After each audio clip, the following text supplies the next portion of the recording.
Let me refresh it.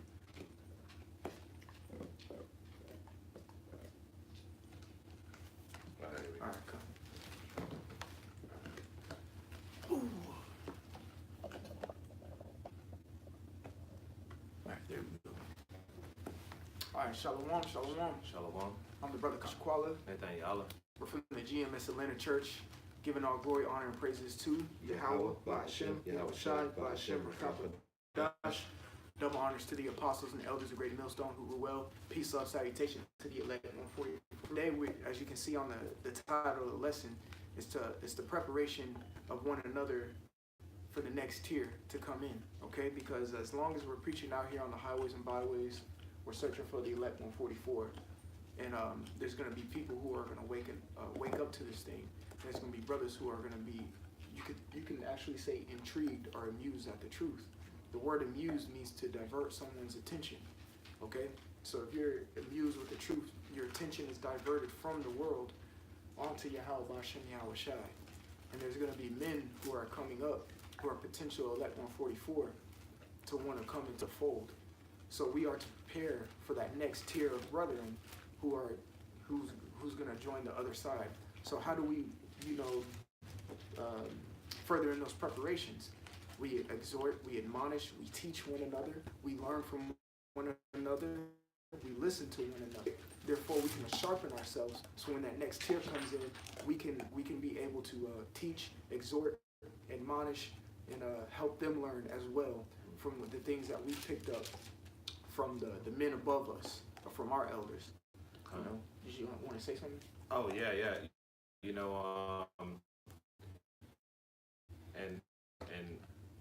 And that's for brothers, man. That's what, because you can't be, because sometimes you're not gonna get you're gonna get an admonishment, and a brother gonna tell you where you going off at, and that's where you gotta humble yourself and say, you know what, this brother's older in the spirit. I need to go ahead and humble myself and listen to what this brother has to say. I've been admonished, a few times, and when that come, man, you got to be like, all right, Salakia, man, I'm off, and then you got to make the proper correction. So for you younger brothers coming into the camp, you just got to come in, kind of hold your head down, man, being low. That's right, Salakia. That's right. We're gonna get that too when it's speaking about the brother mentioned, speaking on the lines of listening to an elder brother. It's in the Sirach, the 34th chapter, but you can bring your precept out.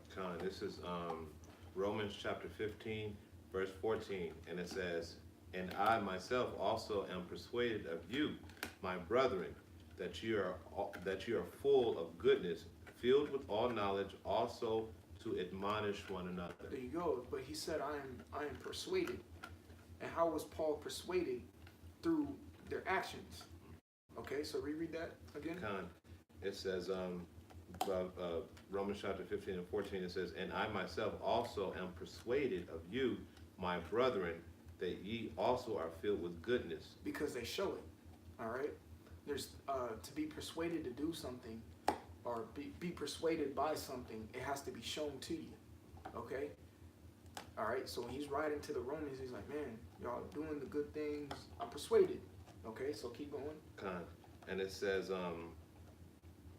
filled with all knowledge. Filled with all knowledge, so you got an understanding of a certain thing. Okay, keep going.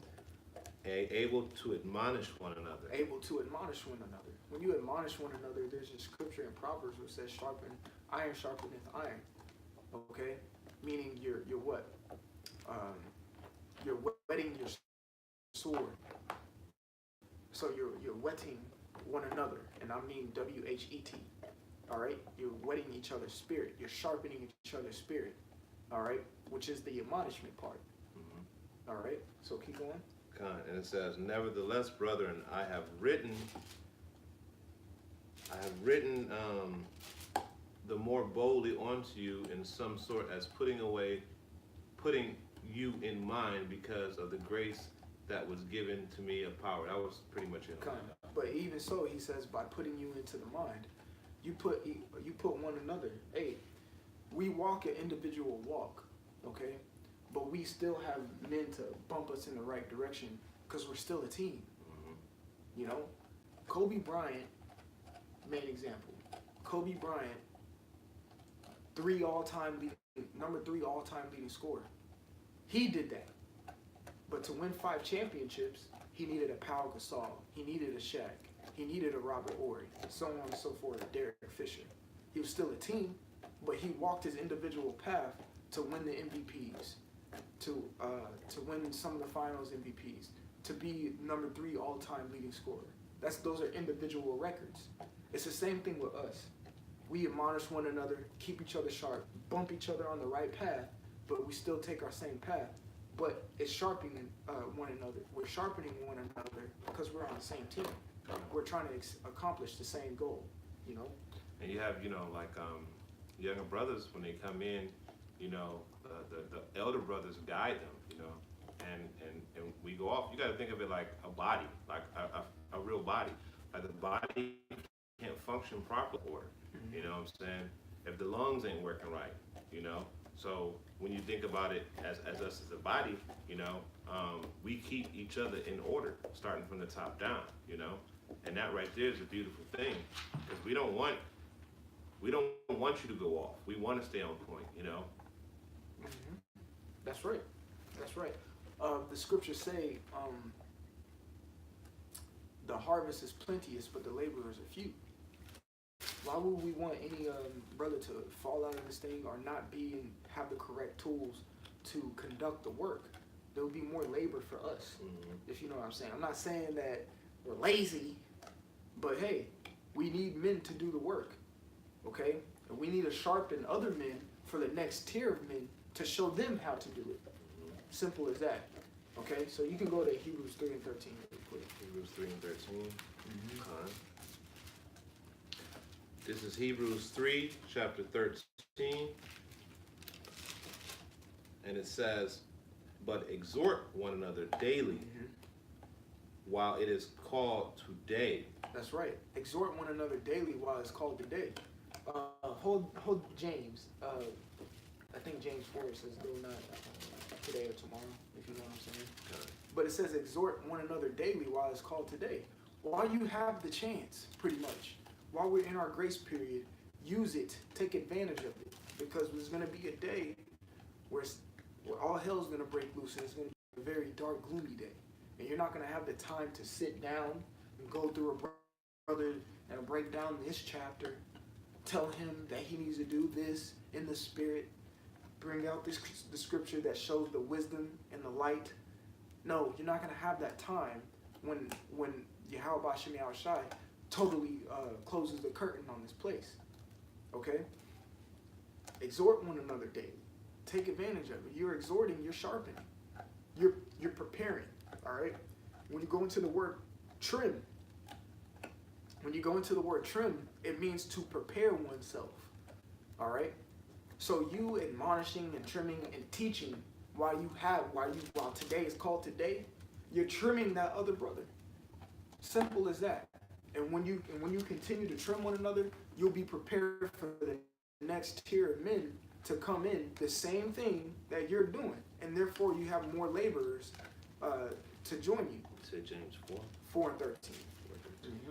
It says, go to now, ye that say, today or tomorrow we will give into such a city, and continue there a year, and buy and sell and get gain. There you go. It says, go to now, ye that say today or tomorrow. I do.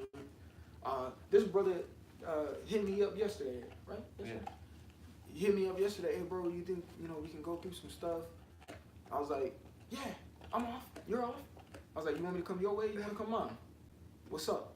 Let's get it in. Yeah, you know what I'm saying? It ain't no maybe we can knowing that both of us have the time. There was no maybe we can do it later or tomorrow. No, it's get to it now.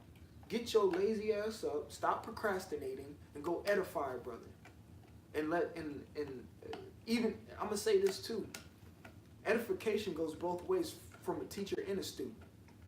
Okay, even if you're teaching somebody, you're still the student is still reciprocating an energy to the teacher that is beneficial to the teacher as well. Yeah, because he's showing the teacher that he respects his teachings. He's listening. He's humbling himself, and that right there, that makes the teacher say, you know what, man, this little brother, this brother right here, you know what I'm saying? He's actually listening and learning and absorbing this information. So it's a dualistic relationship from the teacher and the student. Now, if he comes and he teaches, and the student being hard-headed and not listening and think he know everything, what do you think the teacher gonna do? The teacher ain't gonna have no respect for the student. He can be like, man, this is a knucklehead. I can't teach him anything. There you go. Beautifully said. Because the teacher and student goes both ways, and there should be a mutual respect between each. Prime example, I remember, I think it was almost a year ago now, or something like that. The elder apostle Ramlock came down to Atlanta. We literally our teacher, right here in the flesh, right? And we received the things of him. But the thing about it, we respected him just as much as he showed respect unto us. It's a back and forth. It's a reciprocation.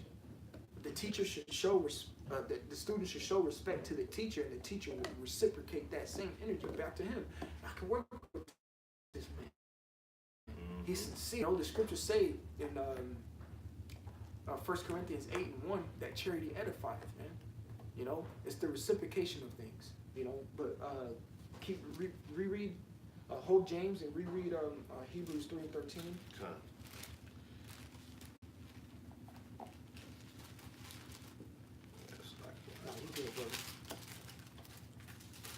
Yeah, so James is saying, go to now. And the scriptures say, hey, exhort one another while it's still called day. Go ahead. It says, this is Hebrews 3:13. It says, but exhort one another daily while it is still called today. Don't procrastinate, and don't let the opportunity to exhort and teach and learn go to waste. Don't sit on it. Don't be the one that sat on his talent of gold. All right, and hid it in it. Don't be that unfaithful servant. You have the time. Do it. Keep going. And it says, least any of you be hardened through deceitful sin. Be hardened through deceitful sin. And that even goes back to, like I said, reiterating, it goes back to the parable. What did Yahushua end up saying to the man who withheld his talent? You unfaithful servant. He said, you lazy and slothful servant. Ooh, you lazy and slothful servant. So you want to hide your talents from everybody else, the talent that I gave you in the first place. You want to hide that from everybody else and not prepare the men around you for the next wave of brothers to come in. You don't want to share the talents that I gave you. It's not even yours. And you got to think about it too. Like that one talent, if you you may think that one talent you have is minuscule. Like, oh, I only have one talent, and this man, he got 10 talents, or whatever. You don't know what that man done went through, how he done humbled himself in exchange to get those other talents. You take that talent that you got and you go into the market and you use that talent to gain more. But if you being lazy and slothful and you're not trying to grow in this thing and you're not reaching out to the brethren and humbling yourself, you're not gonna get any talents. You're gonna be that man that hid his talent in the napkin, man. What is the saying in the world? It takes money to make money. All right. It takes exhortation and admonishment from another brother, and teaching and learning to go out on the highways and byways to proclaim it to get other brothers. It's the same thing. And me personally, I'm a young brother in the spirit. Likewise. I've only been I'm still a babe, but I have come to understand too, man.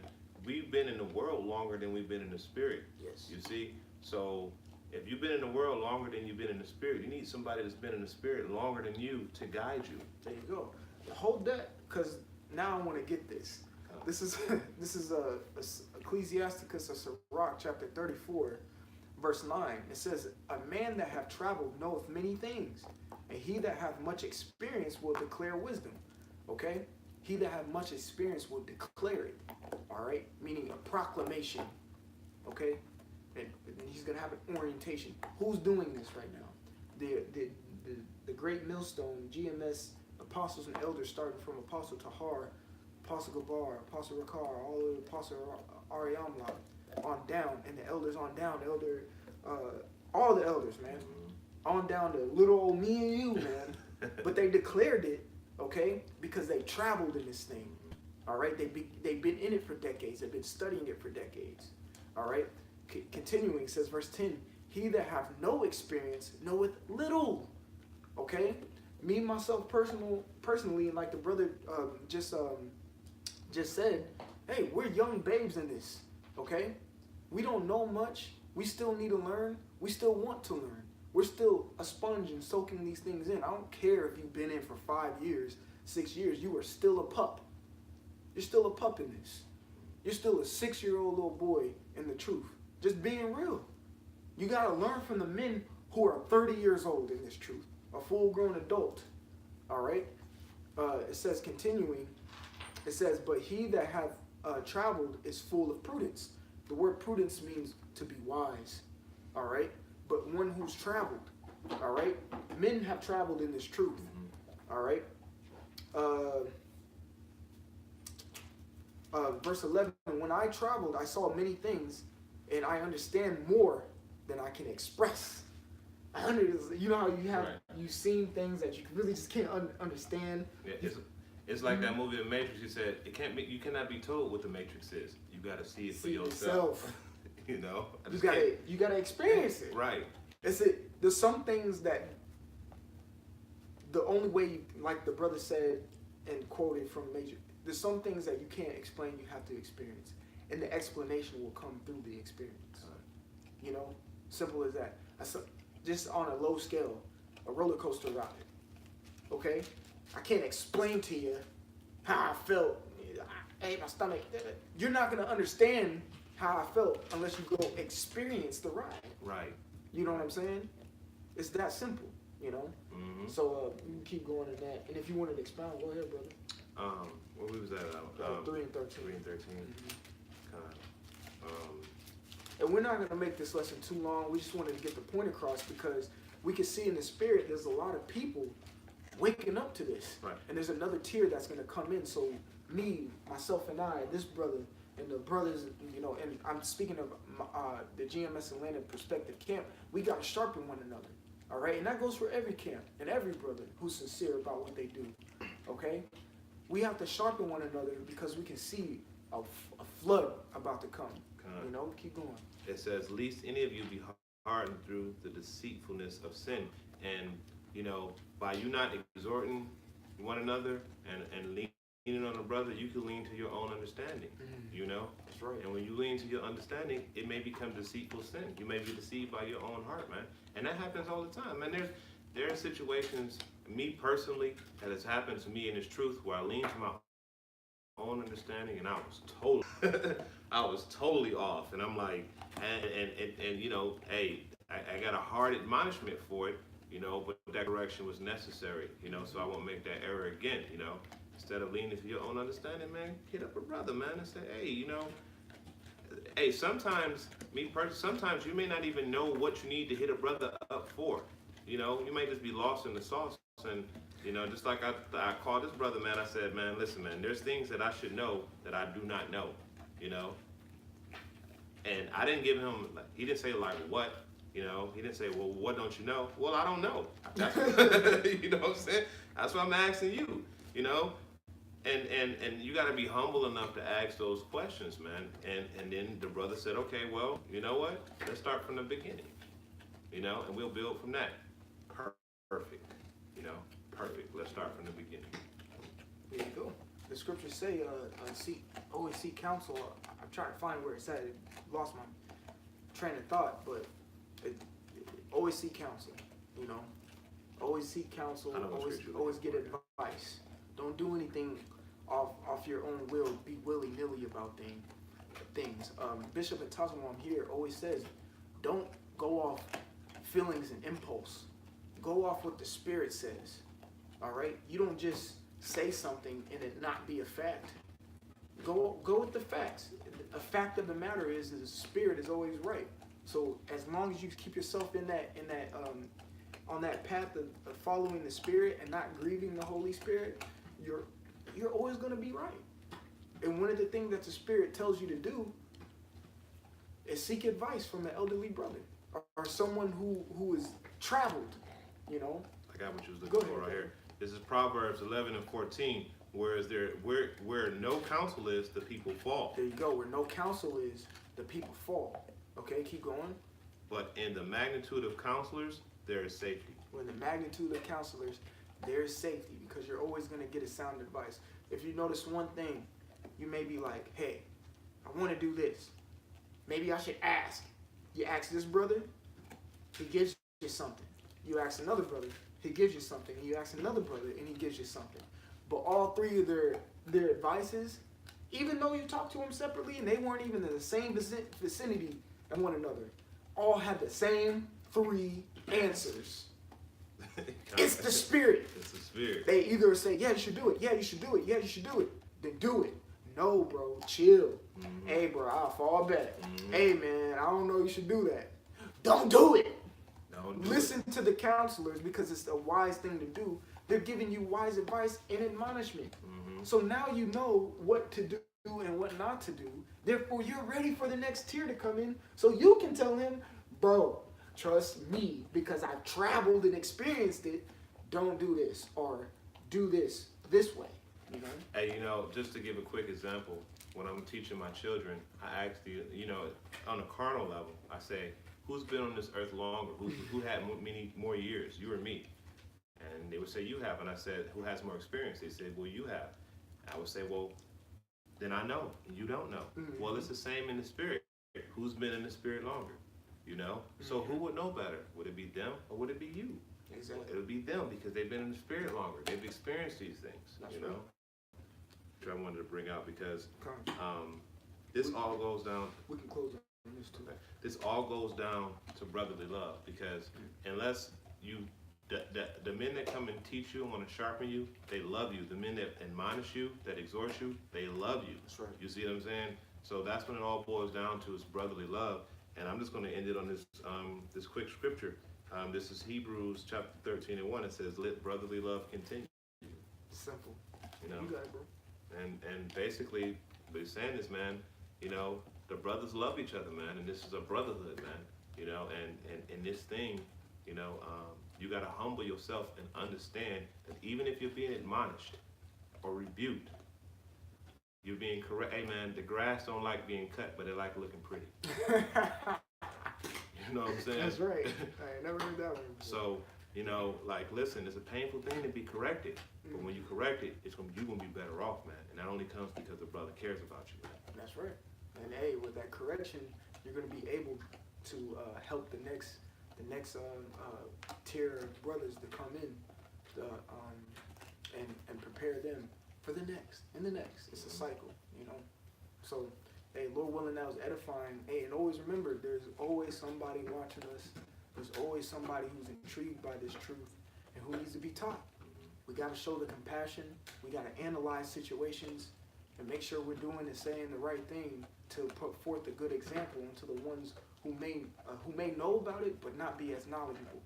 All right, so they can know how to move in the correct manner and be safe in the Spirit. Mm-hmm. You know.